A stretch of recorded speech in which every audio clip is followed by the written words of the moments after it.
really the topic is code switching, right? Yes. In corporate America, me and my peers, we talk about it a lot, but very fascinated to hear your thoughts and your perspectives on it, and then also potentially tying it back into like the authentic piece of making sure you come up. So this is an interesting conversation because, you know, we're in a time now where it's all about being authentic and showing up as your authentic self. But you work in corporate America.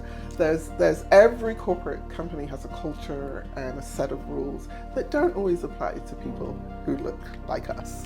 And so when people say to me, oh, Jackie, you know, you show up in authenticity and you have no fear, which is true, but at the same time, I know there are rules.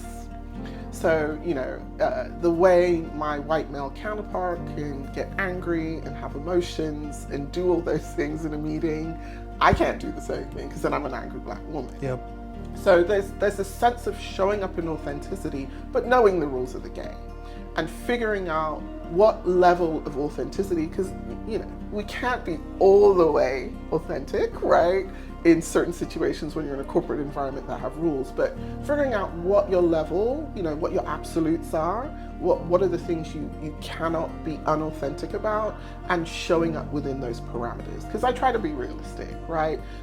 I'm at a point where I'm a VP and an executive. I mostly have a little bit more autonomy than your, you know, second year engineer. Correct. Do you get what I mean?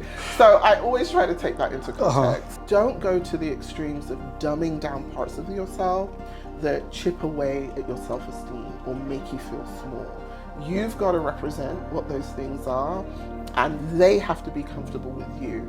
Because bottom line, especially in tech and engineering, and there have been studies, like McKinsey did a huge study on this recently, that having diversified teams that look like the customers who purchase your products means bigger revenue for companies.